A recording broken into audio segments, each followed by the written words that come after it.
welcome Dr Gillian Straine. She's from north of the border, I believe. She started life doing physics at Imperial College, a doctorate in Oxford on experimental physics in radiative properties of the atmosphere. Tells me it involved flying in planes around storms, which sounds quite exciting.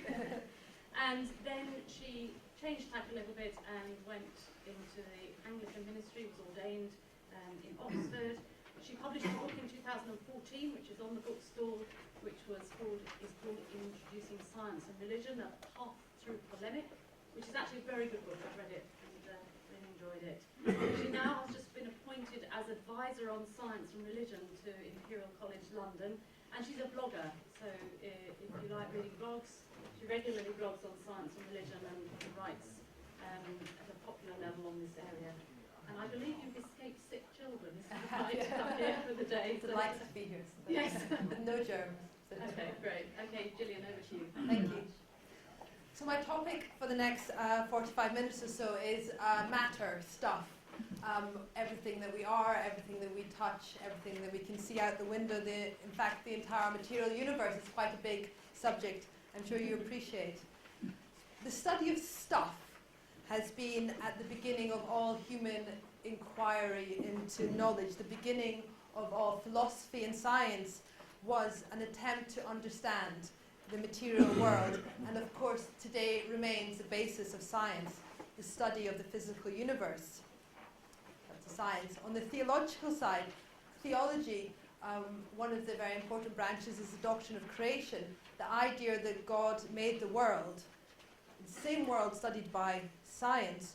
So I think it's important on this weekend of big questions that the nature of matter, from both sides, science and the religious side, are brought into conversation. I like pictures. I tend to think in terms of pictures. So this is a schematic of what I hope to present, the landscape, really, of my talk this afternoon. The centre is how I tend to think about theology. So this is a picture of the Earth rise from the moon. It should be one of the eclipses, really, where everyone's thinking about eclipses. But here is the arrow representing theology. I like to think of theology as a seesaw or a kind of tug of war between the transcendent view of God, God in heaven, all-powerful, omnipotent, creator of the universe, and the immanent view of God. And theology tends to move in like a seesaw or a tug of war between these two. So this is one of the axes we need to think about in terms of matter. Here is matter. The two major theories I'll talk about is Newtonian mechanics, an apple falling on Newton's head, going down in scale into atomic theories. This is a picture of the probability of finding an electron flying around in an atom. And there's so large questions associated with quantum mechanics we'll talk about today. So here's sort of the up-down arrow, the into-matter arrow, and here I'm demonstrating my huge skill with Microsoft Paint here to represent what we're doing on this course. So religion and science, how far these are brought together, overlapping. So if you like, we've got three axes of the talk today. The up and down axis, the transcendent view of God, across the way, science and religion being brought into conversation or not, and going inside matter, how much we can know about what's going on in the physical stuff around us. So just a bit of my structure. So I want to start with history of matter. I think as you heard about in a talk you had on the history of science and religion, so much of science and religion is about getting our history right, especially in terms of the myths surrounding the science and religion debates.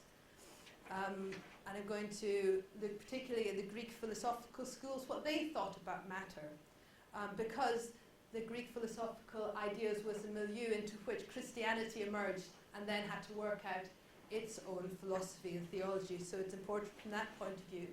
Also, the Greek thinking, particularly Aristotle, was rediscovered in the Middle Ages, the 12th and 13th century, during the establishment of the universities, and became hugely popular. I understand you've already heard about Aquinas in the thinking about matter at that point, and that was a milieu into which Newtonian mechanics emerged. I'll then do a bit on the Christian thinking about matter, which is the doctrine of creation. I'm going to talk about that, not just about what Genesis says, but taking a broad view of the idea of creation across the whole of the Bible, pulling out different themes there. The scientific revolution and a bit of Newtonian physics. At that point, at the beginning of the scientific revolution, it was religious people discovering things about God. And the things about God they were discovering was on the basis of a mathematical universe which could offer predictions. But at the end of the period, which is called the scientific revolution, we have the emergence of atheism. So talk about how the physical theories of matter are linked to changes in how we thought about God. Then we're going to do some quantum mechanics. I'm not a quantum mechanics person, my doctor wasn't in it, but I'm going to sort of skip over some of the mathematics and pick up on the themes that are important for bringing into conversation with theology, and do that a bit towards the end. Bring those two magisteria of science religion closer and closer in terms of quantum theory and how we can talk about quantum theory in terms of, with respect to God. Convincing you, I hope, that matter matters.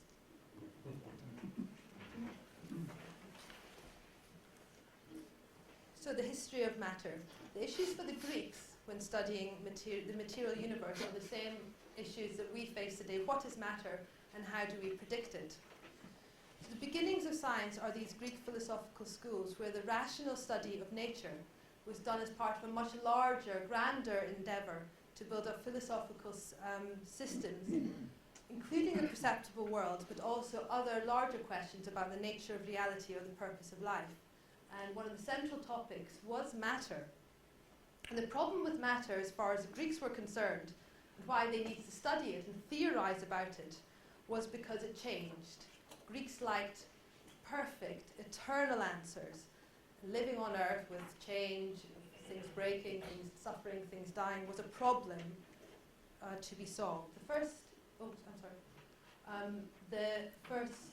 great solution was Plato and his theory of forms. So in Platonic thought, this world, which was full of change and degradation, was inferior to an eternal world of ideas, which they understood to be perfect. This transcendent world was full of changeless, eternal forms, of which the stuff on earth was a mere shadow. So, for example, there are many tables in the world, but they all reflect the perfect example of tableness, the form of tableness in this eternal sphere. And this was a useful way to explain why things changed, why things were different in the world that we see around us. His pupil Aristotle offered a completely different view of matter, and moving on from Plato's idea of the eternal form.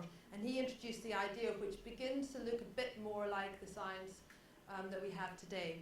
His idea was that observations of the material world could be used to say something about how the world works.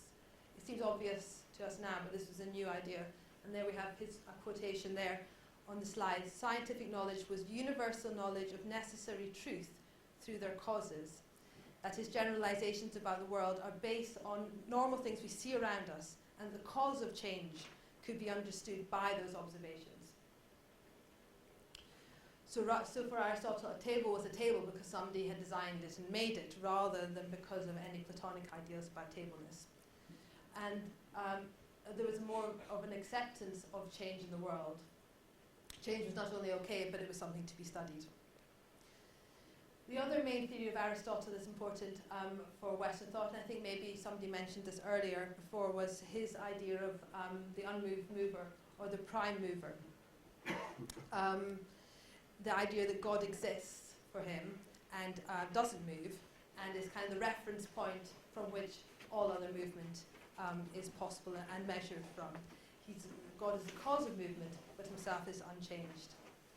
So this was the scientific and theological, or the philosophical scene onto which Christianity emerged. One of the earliest doctrines of the church was the doctrine of creation, rooted obviously in the Jewish Hebrew background from which it emerged, but changed in reaction to the revelation of Jesus Christ. And the doctrine of creation is really the bedrock of Christians having any manifesto whatsoever to speak about science. and the kind of the mechanical toolbox behind how the two might go into relationship with one another. So creation in the Bible is not just, as you know, Genesis 1 in the beginning, but also picks up on the themes from the Psalms and the prophets and the wisdom literature. So here we have doctrine of creation. I'm sure this is not new to all of you. The idea that God made the world in the beginning of the Hebrew Bible, Genesis 1 and 2, but also picking up on cosmological ideas from John 1.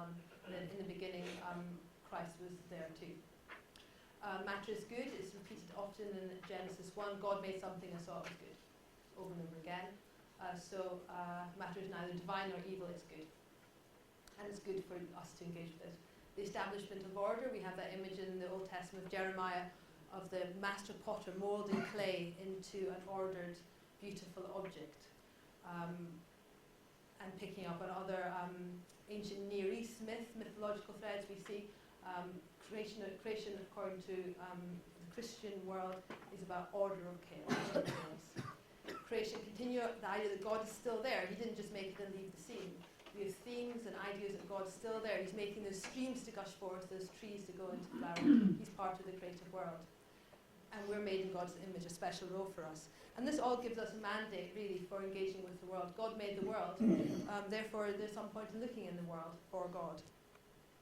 Matter is not bad, so it's okay to touch it. Matter is not divine, so it's okay to touch it. We're allowed to experiment with the world. Establishment of order allows the idea of theories to be made, and if you have theories about the world, you can make predictions. We can look for God in the created order, natural theology, and we have a special role as being made in His image. Variously interpreted as having a role in caring for creation, but also in the image of God, a role to be co-creators with God. So in the early church, this was variously accepted. And with and without ambivalence, I think. In the New Testament and in the early church fathers, you've got a variety of views, but how much you look at the natural world to find out about God. In the New Testament, Acts 17, we have Paul preaching on the steps to the Greek philosophers in terms they'd understand. This was a man engaging with the Greek philosophical schools, preaching as Christ as the solution to their problems, as the wisdom they're seeking for. But in his letters to the Colossians, saying that we shouldn't be engaging ourselves with empty deceit that's found in philosophy. So Paul being ambivalent and typically hard to read. John 1, of course, I mentioned before, the cosmological side. John 1 with the use of the Greek term logos, which is a Stoic term used to describe wisdom, word, reason. So putting in terms the Greeks would have understood there, and Jesus Christ being placed as the ordering force within a chaotic world. And Romans 9, 8, 19, the idea that creation is longing for the revelations of the sons of men. Creation is longing for us to take up our role as being made in the image of God as part of His created order. So ambivalence in the New Testament, which was continued in the church with the church fathers. Tertullian, he was an African theologian, often called the father of the Latin West, so incredibly important person in sorting out the church after Christ came and kind of messed up with all our great ideas about how the world should be. But Tertullian was very negative about how we should engage with matter. He asks, what has Athens to do with Jerusalem? What have we to do with all these Greek fancy ideas? And he poured scorn on anyone that was trying to unite Greek and Christian thinking on nature, warning that we shouldn't look to nature to find out any information about God. We must only look to the Holy Scriptures for this. But on the other side, we have St. Augustine, who was far more positive about engaging with nature, and he said that it's okay to engage with nature and look at nature for information about God if it leads to information. Sorry, it's okay to look at nature if it leads to information about God and helps with biblical interpretation. It's a handmaiden formula, looking at nature as the slave of biblical reading, biblical research. An idea he picked up from earlier, the idea of having two books of Revelation, the book of the Bible and the book of the world, and bringing them into conversation. This is a nice picture Renaissance Botticelli picture of St. Augustine in his cell, attempting to depict the tensions. Augustine pensive, the clock showing the moment, he said, to have a mystical vision of God, so staring into the middle distance, while surrounded by the instruments of rational thought, solar system and books and so on. So St. Augustine, between wrestling where one gets the revelation about God, is it from the world or is it from divine intervention? And then skipping a little bit later is to the work of Thomas Aquinas. Thomas Aquinas was a medieval priest, scholastic philosopher, so he looked to reason to try to work out what he thought about God. And at that time, all Aristotle's works, which had been preserved in the Islamic world, were rediscovered in the West, and there was a huge translation frenzy and effort to try to assimilate it into Christian thinking. Here we have Aristotle's, another painting, I like paintings, sat between Plato on this side and Aristotle on this side. So he's uniting the two for Christ, who sits in majesty above him. So Aquinas Christianized Aristotle. So he corrected him when it simply didn't match Christian theology and all got a bit embarrassing. But he also Aristotelized Christianity, drawing the best of philosophical ideas into the Christian school. So you look to find that bridge between Aristotle's work and Christian theology, finding that balance between faith and reason. And of course, in his 5 ways, he looked at how we could use reason. We had the cosmological argument talked about in the last talk, which is his first way to God. But his 5th way is looking at the world around us to find out about God. Here's a quotation from his work: "The author of Holy Writ is God, in whose power it is to signify his meaning not only by words, but by things in themselves." So for Aquinas, matter really mattered. Okay, so let's look at the state of Aristotelian natural philosophy. So this is a science, really, at the point where Newton emerged with his theories. So Aristotelian natural philosophy, this is what Aristotle thought. And just to go through them, just to say which ones were kept by Aquinas and continued, and which ones were changed. So Aquinas, we had the idea of generalizations based on normal observations. We can look at the world around us to find out about the world and make predictions. Aristotle wrote about the eternity of the world, so obviously that was contrary to Christian teaching, and that was corrected. Aristotle's vision was that the soul wasn't separate from the body or eternal, both of which are in contravention with Christian theology, which were thrown out. However, the rest were kept. The prime mover argument, which I already mentioned from Aristotle and kept by Aquinas, a key rational argument for the existence of God. And then we get more into the kind of material scientific theories of the Greeks that were kept by Aquinas and generally followed at the time. We have a geocentric vision. Earth is at the center of the cosmos. It's stationary. And they kind of imagined a 2-stage world, below and above the moon. So above the moon you have a perfect eternal sphere where everything moved. It moved because the divine made it move, and it moved in perfect circles. So they understood the stars above our heads to be fixed on crystalline spheres which moved around that, and they had complicated mathematics to predict the movement of the stars based on the fact that they were attached to crystalline spheres. But below the moon, sublunarly, they understood material matter to be made out of earth, wind, fire, or air, different things. And these moved because it was in their nature to do so. And they were attracted to a certain place. So earth, wind, and air were attracted to the earth. Fire was attracted upwards. So stone would fall to the ground because the natural place for a stone was the ground, not because of a theory of gravity or whatever else we might know about that. So things moved because they had purpose, and it was in their nature to move. So that was the state of play before Newton came along. So I'm going to kind of present a sort of an evolution of physical theories about how matter works. So that was Aristotelian natural philosophy, and now we have a big change, paradigm change, when Newton came along. At a time where lots of people were making, it wasn't just Newton. The typical place to start when talking about the scientific revolution is Copernicus and Galileo and their theories about heliocentrism. We'll move straight on to Newton, but just acknowledging there was lots of other people doing this work in his field.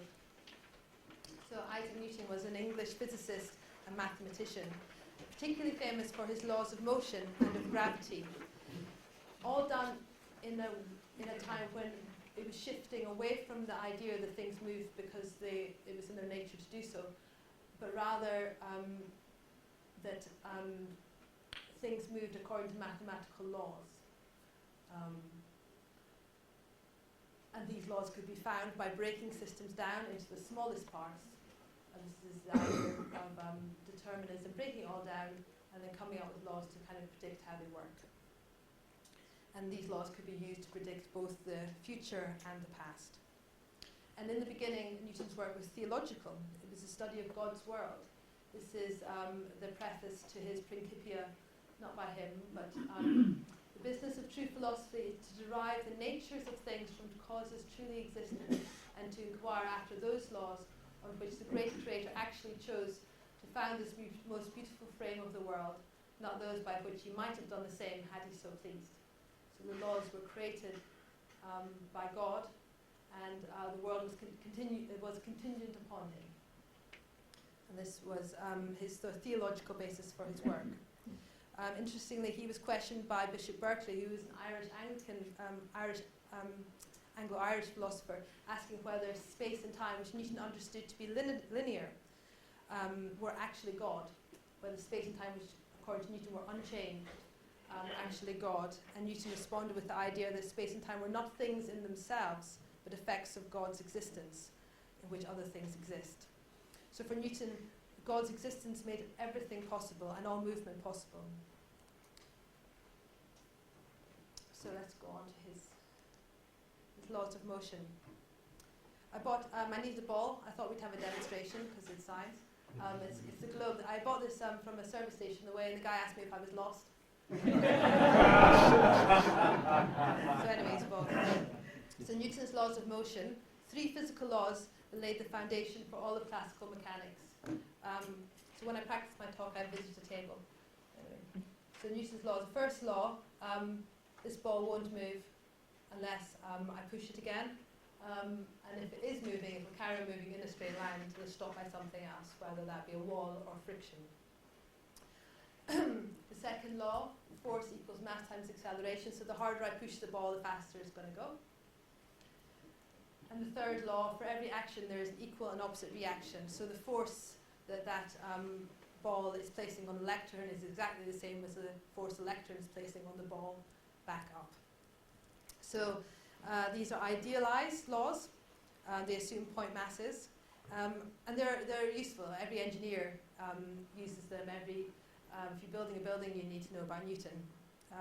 These are still laws with that are hugely useful in everyday life.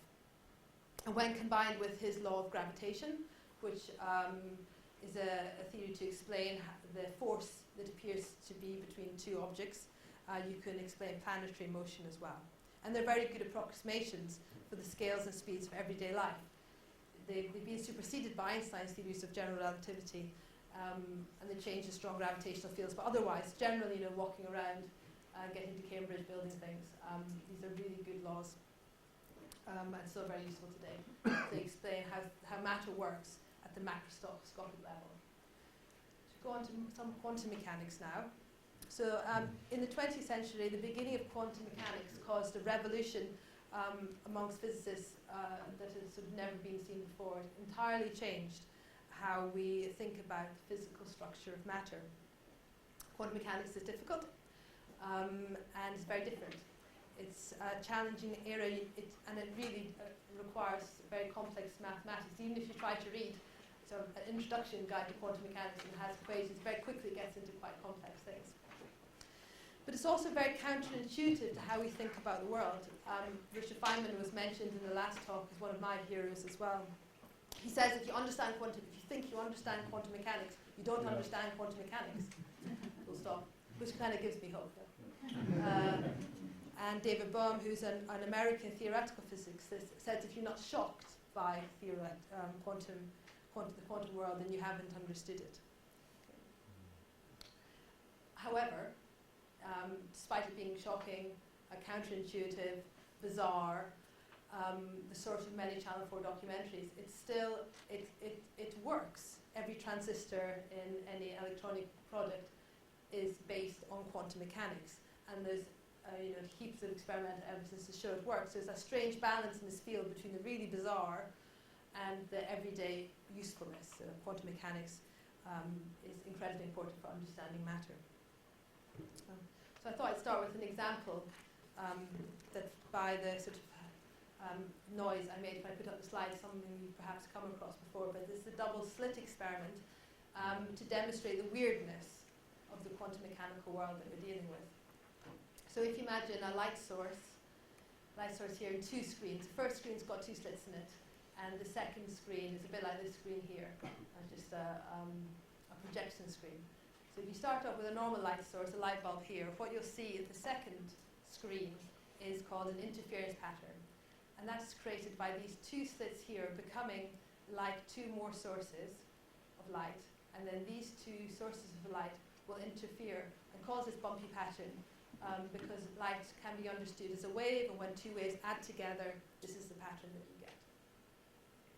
So assuming light is a wave, you turn on the light, this is the pattern you get. Now suppose we could make this light source such that one photon of light is sent from here towards the screen. If we ignore the middle screen here first and just look at the projection screen at the back, what we'll see is not a dot here or a dot here corresponding to which slit this single photon went through, but we'll see again the same interference pattern. So what that is suggesting is that this single photon went through both slits at the same time and interfered with itself. And then it gets stranger still, because if we then decide not to ignore this middle screen and have a look to see which slit this goes through, then this pattern here will change. We won't get an interference pattern anymore. We'll get either a dot here or a dot there, depending on which slit we observe the photon going through. So the first weird thing is this light photon behaves like a particle or a wave at the same time. Second is, if we mess with the system and have a look by sticking a camera in or having a look or however we do it, we mess with it and change the result. So while in Newtonian mechanics we are observers on a system which we can predict based on Newtonian equations, when we try to look at quantum systems, we ourselves become enmeshed and change the world. And the really strange thing is, I mean, for me, this is strange, but I can kind of think about light as waves and particles. This happens if you send a matter particle at the screen. So a photon or a proton or a neutron, a particle of matter, will demonstrate the same attributes as a particle of light. So matter particles are both waves. Sorry, matter is both wave and particle. So some of the details of quantum mechanics now.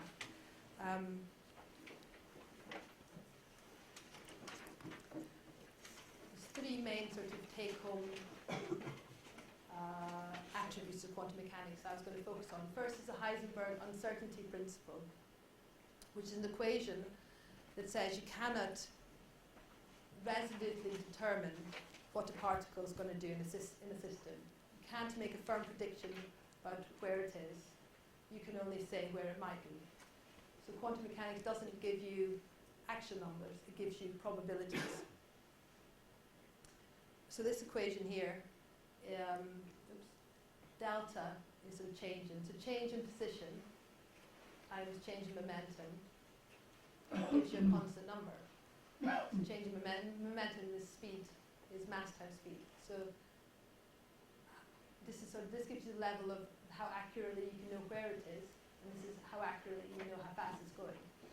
So if you really know where it is, very precisely, you've got absolutely no idea how fast it's going. Or if you know how fast it's going, you've got no idea because this number's got to stay constant as well. And this is not saying that we just don't know yet where it's going or where it is. It's saying that it is not possible to know with any more accuracy than the Heisenberg uncertainty principle states there. So here we have the complete end of Newtonian determinism in the Heisenberg uncertainty principle. You cannot use knowledge about a system to know its future. Future is genuinely unknown. And there's three ways to deal with that uncertainty. The first is that the uncertainty is due to human ignorance. We don't yet know enough physics. Einstein thought that. He thought he couldn't accept this, this idea that God, in effect, plays dice with the future of the universe. He thought there was something else still to be discovered, and this is still an active, though a minority view, that there are holes in our theories that are leading to this appearance of uncertainty. The second, that the uncertainty is due to limits in experimental apparatus, or perhaps even in our mind's ability to grasp quantum reality. Somehow the observing adds the uncertainty that's not really there. That's a minority view. The overwhelming majority view and the understanding of uncertainty is that the uncertainty is part of reality. The future is genuinely unknown until something happens. That something might be an observation. That's a Copenhagen solution to quantum mechanics. But there are there's other reasons that the future is genuinely unknown. It could be the many worlds solution to quantum mechanics that was hinted at earlier this morning, and other ideas. Mathematically, quantum decoherence could be a solution to the uncertainty. Nevertheless, uncertainty has important consequences for understanding matter. History is genuinely unrepeatable. You can't wind the clock forward or backwards to know what's happened or what's going to happen. And in the Copenhagen solution, we've got this idea of the importance of the observer in the collapse of the wave function, which is the technical term for knowing where a particle is, forcing in the vast range of probabilities one to be chosen. But what is it about that observation that makes this happen, this selection of one of the possible futures be selected? And some would argue it's the role of consciousness, in particular human consciousness. The second bit of quantum mechanics to highlight is entanglement. Entanglement is it's a feature of the quantum world. It's not really been explained as far as I understand it. Entanglement says that no two particles in the entire universe can ever be in the same state ever. If that's the case, every particle, to ensure that they comply with this, must know about every other particle in the whole universe. So there's some kind of relationship and link between every other particle in the universe. And if you want some evidence of entanglement, it would just be this. The fact that my hand didn't go through the table is experimentally verified the entanglement theory. I mean, atoms are mostly empty space, tiny nucleus with electrons flying around. Why can't my hand go through the table? Well, I cannot force the particles in my hand to be in the same quantum state as the particles of the desk, according to entanglement, according to the Pauli exclusion principle, which is the technical name for this. So entanglement shows a universe which is very much all linked together. And the final bit of quantum theory is the Schrödinger equation, which describes the probability of finding a particle anywhere. So it's used particularly in understanding the energy levels of an atom. You've got a nucleus in the middle and electrons around, and the Schrödinger equation describes where you might find an electron going around. And it shows the probability changes with time, and is sort of a mathematical expression of how indeterminate a quantum system is. Okay, so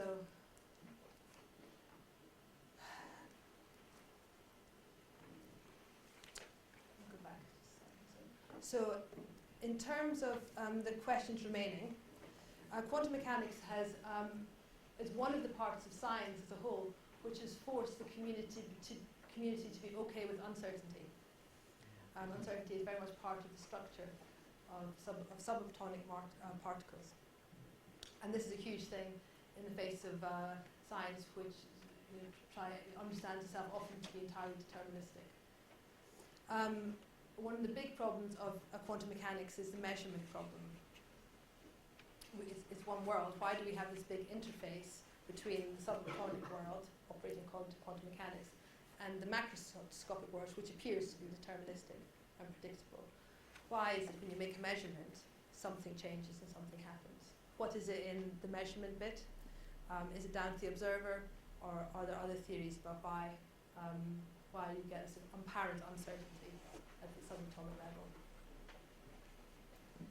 So what do we do with all of this theologically? Well, the effect of Newton's mechanics had a devastating effect on theology. There was lots going on at that time, not just new kind of science. We had the Enlightenment. Many authoritarian structures like the church were getting torn into. In the French Revolution, lots of that stuff was going on. But generally understood at the period, at the end of the scientific revolution, atheism was possible, partly due to Newtonian physics itself. If you could understand the world entirely, if you could break down every system, have all the information, have all the theories about the world, it might be possible to put them all back together and to predict where the world's heading. So where in the Newtonian mechanical laws have you got an idea about a loving providential God? And so for the first time when that question was answered negatively, when people saw in science a very cold rationalistic world with no possibility of God, we have the emergence of atheism. But with quantum mechanics, and it's the observational uncertainty in quantum mechanics, conversations with theology are opened once again, particularly around uncertainty, particularly around genuine future openness, in the role of the observer as well, and in the speculative solutions that quantum mechanics gives to understanding the material universe. When talking about quantum mechanics, we have ideas of process, potential, freedom, randomness. These are the words that emerge out of physical understandings of the universe. And so the door opens once again to conversations with theology, who also wishes to understand the world created by God. But caution and care is needed in these conversations with theology. First of all, it's shocking. One might speculate in a God that's entirely open to the process of the world, to having created a world full of uncertainty, so your theological structures might get a bit shaken. And quantum is often a subject which is easily exploited. It's exploited by the reductionists, who see quantum as yet another set of mathematical laws to show that God is in control of the universe. And it's also a subject exploited by loonies who can claim almost anything about entanglement or uncertainty, and probably sell you a bracelet for healing in the process as well. So it's one of those subjects that's grasped by strong atheists, grasped by people who want to make a quick buck on actually quite complex, actually quite concrete mathematics. But in the middle between those two places, there's space for a good conversation to happen. And I need to go a bit quicker. Okay, so just to put some meat on the bones of how that conversation could happen. I've chosen to talk about the dialogue between quantum mechanics and theology based on the typology of Ian Barber's, who says you can talk about science, religion, conflict, independence, dialogue, and then integration. So in independent mode, this is attractive people who want to keep their science firmly away from their theology, who understand science and religion as non-overlapping magisteria, as Stephen Jay Gould would have called them. Quantum mechanics is not of interest to somebody who's working out theories about God, either because they don't believe quantum mechanics represents the real world, or else one doesn't believe that natural theology can provide you with any information about God at all. The theology behind keeping them separate would be Aquinas' prime mover argument. God set up the world set up the world as a prime mover, and the secondary causes just get on with being themselves anyway. You don't necessarily gain any theology from looking at the world. But another theologian of interest would be Karl Barth, who saw God as entirely sovereign and above and beyond anything that's human and of the world anyway. God expressed himself through the revelation of Jesus Christ alone. All experience is not to be trusted, is not a way to find God anyway. So keeping them separate is a good theological view, and there's no impetus to put them into conversation is what I want to say. However, that might not be enough for you. You might, people look to their sense of wonder of the world, see these kinships and resonance between science and religion, which are born out of the conversation on the edges of science, and that simple feeling that it should be in conversation with one another. They want to move them a bit closer together. So in a dialogue mode between quantum mechanics and theology, there's no sense that either of them change. So I've sort of tried to show this by science and religion. They've got an overlap, where the religion says, yes, stays yellow and the science stays blue. They don't change each other by having this conversation. So the theological framework for having this conversation is arguments that some have, for example, Thomas Torrance, that both science and religion are looking at the same world. Therefore, there is value in having a conversation. The role of experience in the world is seen as the theology behind having some kind of dialogue. Karl Rahner was a Roman Catholic theologian, and he worked hard to have a solution that mediates between the transcendent view of God and the immanent view of God. And for Rahner, he said they met in the experience of being a human being, and it's through our experience of being human that link between the immanent and the transcendent can be met. And so the importance of the experience gives us the mandate for trying to link these two together.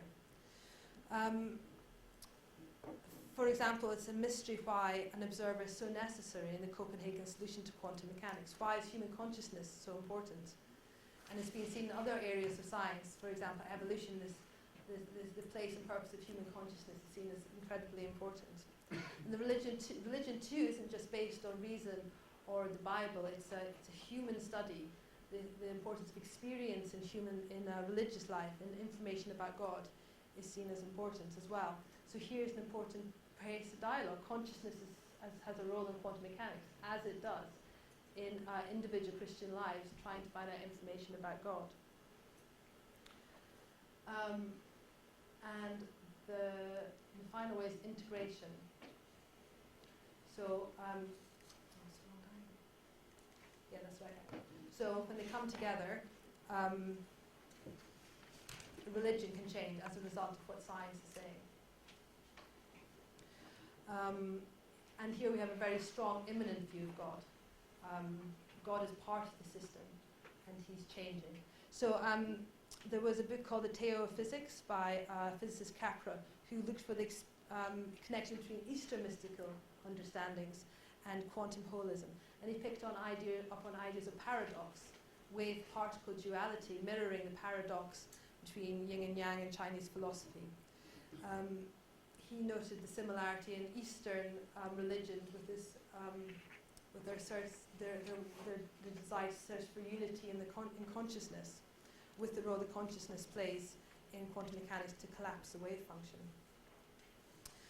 The other integration point, the second integration point, is God as the person, as the kind of thing that decides on the outcome of every quantum mechanical decision.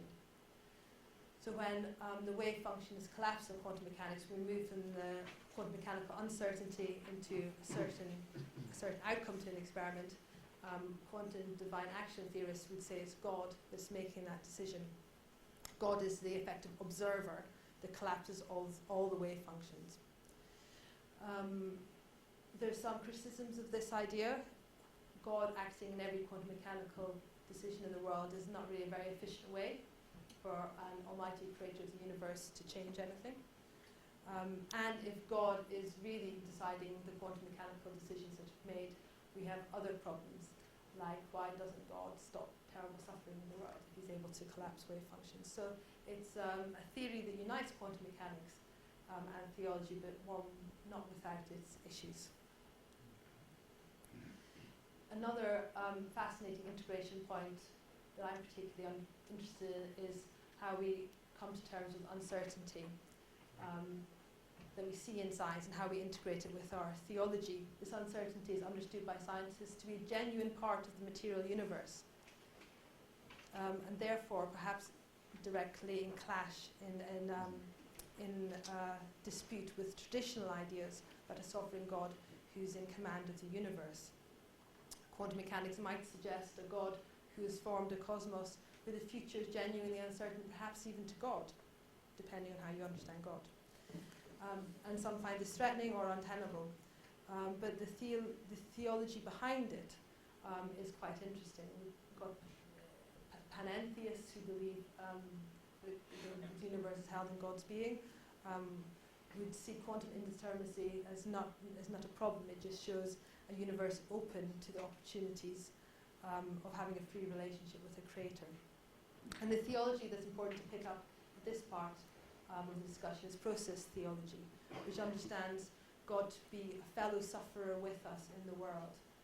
The world is going towards some kind of point of unity, and God is part of that process as well. It's a theology that's developed in response to quantum mechanics, scientific quantum mechanics, and so it's an interesting one to deal with. And so what I hope I've done a little bit is introduce some of the Newtonian mechanics that you knew about, some of the issues of quantum mechanics, the history of where ideas of matter have come from, and to show you kind of the scope or the landscape of the debates that we have to have about where you place God, what balance do you have between transcendence and immanence in your theology, how we come to terms with Newtonian mechanics and quantum mechanics not being reconciled yet. We have no one theory of matter.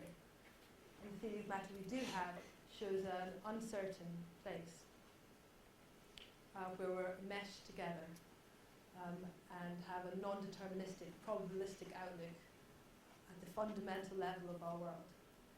And when we put these two together in a conversation between religion and science, to what degree do we allow science to influence theological ideas about God? I hope I've shown you that I think matter matters. And I'd be interested to hear your questions.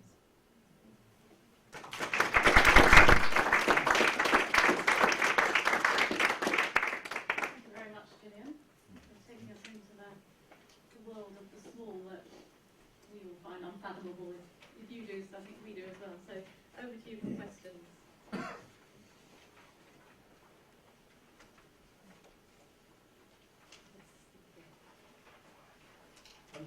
One of the kind of religious questions that I find myself wrestling with in everyday church life when I'm a hymn, a sermon, intercessions, is this great emphasis on trusting God. And the older I get, the more I ask myself, what does it mean to trust God, and what am I putting my trust in, and so on and so forth. And I link that with, I would remember when I studied physics here 50 years ago, I remember being bowled over by this uncertainty principle. It was just, both very exciting but very unnerving, because it seems to go, and I'll bring my 2 points together, I can't marry together this great emphasis in Christian worship and belief in trusting God if uncertainty is such an absolutely inherent part of how matter works. That's one of my big questions. I think it's really interesting. I think the public understanding of quantum mechanics, or the church understanding of quantum mechanics, could be quite important. I think we have a Newtonian understanding of how God acts in our life. So I would say, why does bad stuff happen to me? What have I done to deserve it? Now, this is Newtonian mechanics in my angst. bad, I've done something bad, so I should be punished. I've done something good, so I shouldn't get ill and die, right? So it's a Newtonian mechanical view of how we act. However, science shows that the world's much more random and uncertain. So possibly could churches be places where, I think people come to church because they maybe have a story. My life didn't work out, why is this? People come to church to understand the randomness and uncertainty in their own lives. But can our worship catch up with it? How comfortable are we with the randomness and uncertainty? Views of God. We talk about randomness and things being open, but there are many things which are totally random, which are actually fairly predictable, like half-lives of radioactive decay, road accidents in a country given geographic conditions, actuarial predictions of insurance. Yeah. So for God who's above these things, let's talk about outside time, if you like. Things can be totally random at one level, and yet very predictable as far as, even at our level, we can understand radioactive things. But then you also have things like prophecy in the Bible, where Jesus was put on the cross, God's providence, but leaving men, in quotes, randomly, to do exactly what they wanted. So this sort of randomness, which seems to us random, can be within the providence of God outside time. Yes. So, is there any correspondence you see between that and an open universe and one which God can talk about how things will be in the future, even though it's open as far as our will is concerned? I often find statistics really interesting on that, because what you think would be the way the numbers are crunched gives you really surprising answers. I've got the New Scientist this week, was on the nature of uncertainty, and in a child's class of 25, 56%, there would be 56% chance that both the two children would share a birthday. I would never have thought of that, but that's how the numbers crunch out. But I think that's a really, for me, an interesting interface between the numbers and the mathematics, and as you say, prediction radioactivity is verifiable, the probability is verifiable experimentally, interface between that and the personal experience of it. So we've got to, if you're being treated for cancer, you might have an 80% chance of survival, but if you're on 20%, that 80% is not going to be personally very, encouraging for you. So I think where statistics meet the personal life of the individual believer, that we've got an interface issue there as well. This could be a really interesting discussion with science.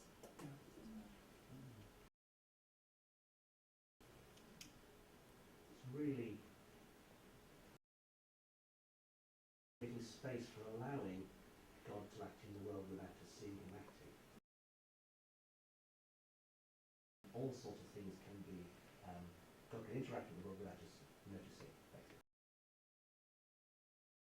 If that's God's interaction with the world, when does that become something other than the normal functioning of the world, and when does it become something that's special divine action?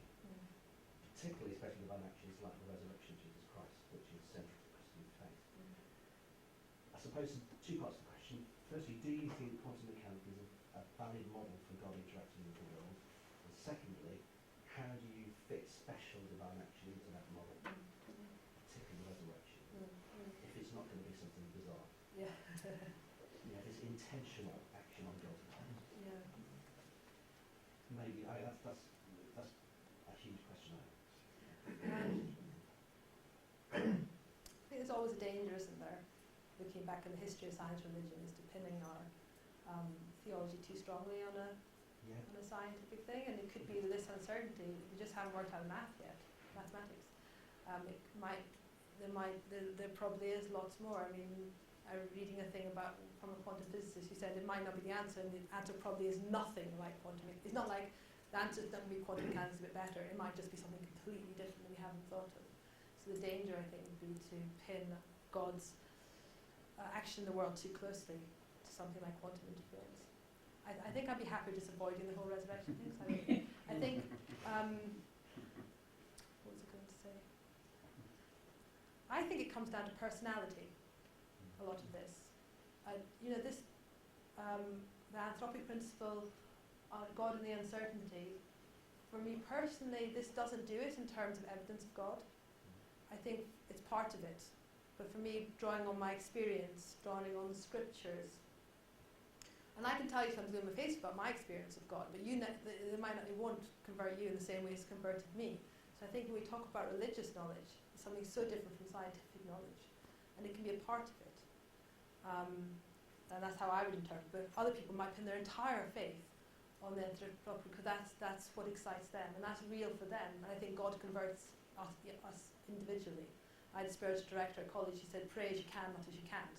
And I think for me, that's something about how you come, and it's about what you do with those blobs. Is a personal thing as well as based on really good rationalistic, scholastic science as well as part of the answer.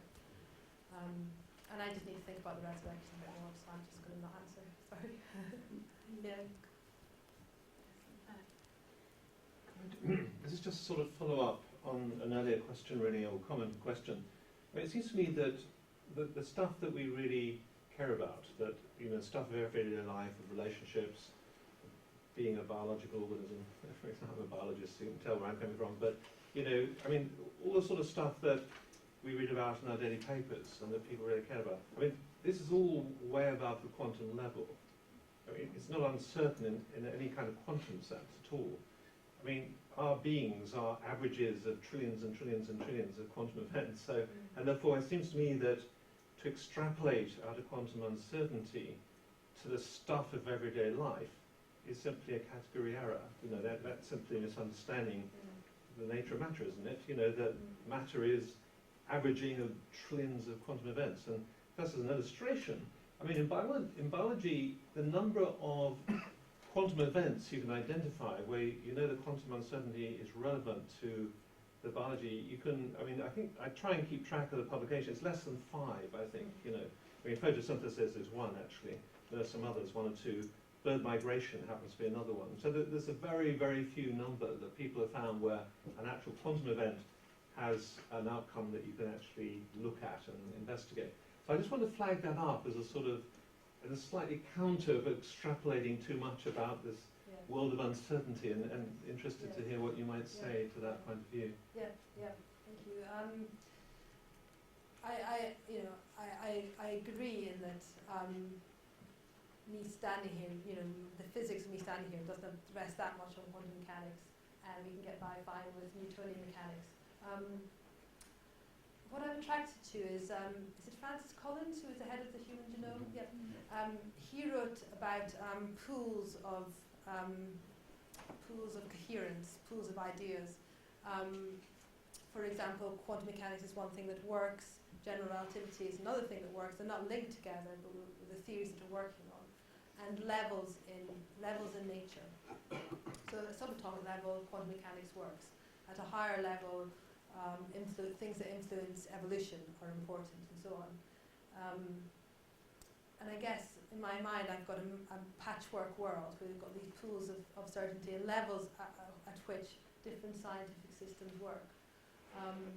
But I guess what I wasn't trying to do is pull out a natural theology based entirely on quantum mechanics.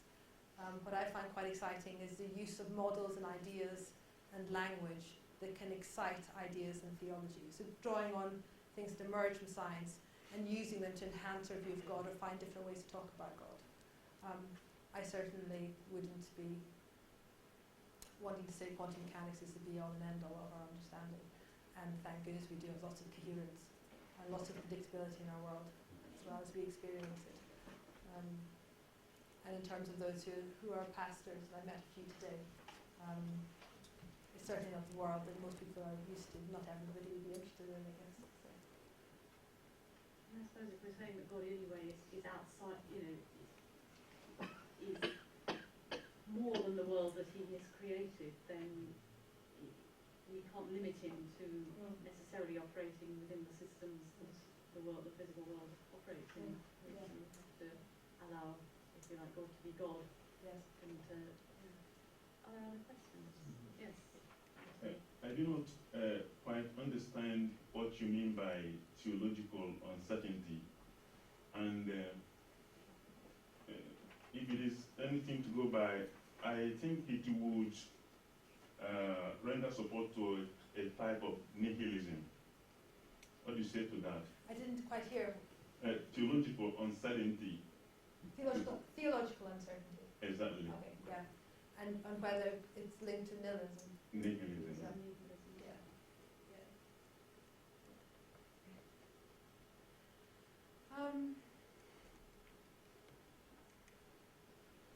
I think it comes down again to the balance between transcendence and immanence and the freedom. I mean, freedom's quite an interesting word I've used as well today. That I spoke about this in a forum in London, and it was just a week after Charlie Hebdo had happened, and talking about freedom really went down badly, because our concept of mathematical freedom is very different from philosophical freedom as well. So I guess it comes down to how comfortable one is to ascribe, what limits one ascribes to theological, to God's actions and God's knowledge. And even say something like, how open is God to uncertainty? Depends entirely on how you view God. God is above and beyond everything else. Then a system that has uncertainty should presumably be beyond the limits of the divine. So I think we readily put God in a box that kind of suits our philosophical tags and labels. But he's potentially beyond that as well. So I'm not sure I've answered your question. One more, yes. Just wonder whether there's a tension there between uncertainty and determinism. And the appeal for uncertainty for me is it leaves room for freedom. And the alternative is actually that we're not free. That everything's determined beforehand, and we might think we're free, but it's an illusion. So theological uncertainty, to me, is necessary if we're going to have freedom. That's more of an Arminian approach as opposed to a Calvinist approach. Calvin would say that it's determined beforehand who's going to heaven, who's going to hell. That's a double identity issue. With Arminians, we've got freedom, so there's an uncertainty there as to what the future is, and it's genuinely uncertain, and we have that choice. I think that's right. If I'm wrong, please correct me. Therein is a debate that certainly the Protestant tradition has rumbled on for centuries. A comment perhaps. I'd thank you first of all very much for your summary of quantum mechanics, and having done it many years ago, it's sort of coming back to me slowly, but not much. I think actually it's very helpful that there's no conflict really by having a set of uncertainty in our own thinking about what's going to happen at the subatomic level, and God's sovereignty. I think probably what in the back of our minds and what has been great comfort to the church down through the ages and many of religious belief is knowing that God is sovereign. We want him to be in control of this world ultimately. And we see uncertainty, we wonder whether perhaps God isn't sovereign after all. But in fact it's a reflection of the experience of many, I think, that life isn't readily understandable at times. Good people die. Bad people seem to go on living forever. And at other levels, you've got balances between man's responsibility and God's sovereignty. Pharaoh hardened hearts and so on. Who's responsible? Whatever. And it's how we perceive these things, and we can't fully comprehend. I think that's really what I'm coming to. We can't fully comprehend these things because of the uncertainties. We can't really get it. And actually, that's quite good for us because it reminds us that we are mortal. It helps humility. And that we can't be proud and thinking, well, we understand it all, because we don't. So some uncertainty is actually quite a good thing, and chimes in probably with the experience of many in Scripture who've got many questions about suffering or about responsibility and so on, which haven't been fully answered this side of heaven. Okay, on that note, let's thank Gillian again.